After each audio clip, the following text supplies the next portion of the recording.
kind of randomly, I did 2 videos about just our life, just our house tour, if you will. It basically felt like 2 seconds of filming because our house is a hotel room, but it hasn't been a bad thing, surprisingly. So now I just want to share some quick tips about the process, basically what to do if you are living full-time in a hotel room, like the first things that you should do when you get into your room with your stuff.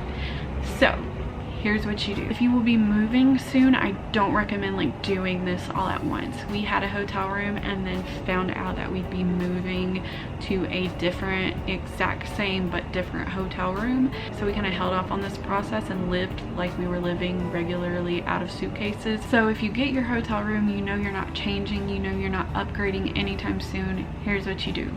First, unpack ASAP. You do not want the burden of feeling like you are on vacation. If you will be there for more than 2-3 days and you have kids, just unpack, because it's going to feel a lot better. Even if it takes time to put it all back together at the end in your suitcase, it's still going to feel so much better if you just pull your crap out of the bags and get it over with. I feel very strongly about this because when we were in that other room with the kids, we had all of this stuff and we didn't even have our 5 crates of ship stuff yet. It's just the stuff that we fit into our 2 big bags, our 2 carry-on bags, and then like our backpacks. It was just that stuff, and it still felt overwhelming to just have it in bags and having to go into it every time. Just unpack ASAP, make spaces in the drawers, make spaces in the bathroom, get it done. It feels so much better. It feels like a home. Stuff's put away. I should have put this tip first. I don't know why I didn't, but when you get to the hotel, ask about if there's a room with underbed storage, because the first room we had did not have anything under bed. It's just like this one right now. It was like, there's like a solid piece under the bed blocking you from like getting under it, I guess, you know. Our other room, it was like a regular bed, both of them, and we could slide stuff under. I used the drawer organizers and I would just fill them up with like toys and stuff and push them under, that way the kids could get them out. If you're short on storage, that can be something you can ask about. I'm sure the housekeeping people know about it if there is a room like that, so you can probably ask about that ahead of time. Don't know why I didn't put that tip first, but that is something you should definitely look into. Traveling full-time, if you're doing it with your family or even if you're doing it alone, you probably want to make it feel like home, but hold off on buying stuff right away. You need to get your stuff unpacked. You need to make sure that stuff is going to stay in the spots you put it in before you start going to buy stuff to shove in the other little empty spaces you have, because you may find out you don't like to put your Instant Pot here, you want to put it here, and now you have this big framed piece of art or something there, and now you don't have a place for this new thing that you bought. Be minimal and slowly add stuff into your room, and don't do it at the very beginning. Just travel with a few homey items, letterboard, diffusers, pretty books, picture frames, twinkle lights that are battery powered.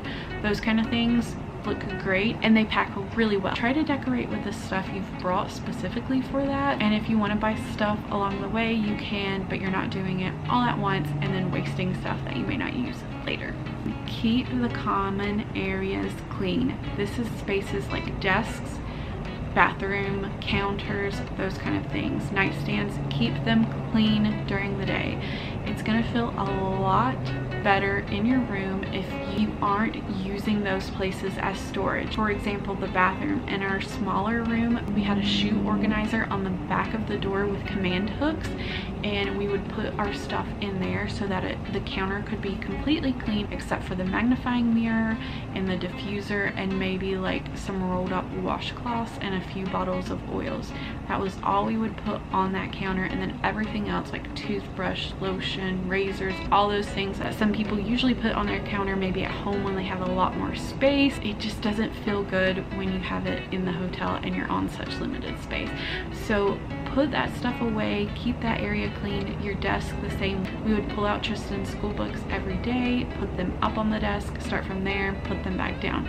It just felt better than to try to permanently leave them on there, especially since that desk was our place to prep vegetables and things like that. So that is a big tip. Keep those places clean. I just talked about this, but another tip is to utilize the back of doors, getting command hooks, getting a shoe organizer. It works amazing. Just try to do that. There's a shoe organizer from IKEA that I have. I don't know if they still sell it, but it was awesome. So we had two, I said had because I left them in the other room. We had two command hooks, 5-pound command hooks that would hold up the shoe organizer. We do that. We had the hooks that like hang on the doors, but the doors in the hotels are really thick, so it wouldn't work. That's a great way to have some extra storage. You could also get the shoe organizers that are like boxes. I'll have to find a picture of it, but you could grab one of those to put in the closet, and you could put literally anything in there. The last tip is to try to just make zones for everything. I knew that all my kitchen stuff was going to stay in one place.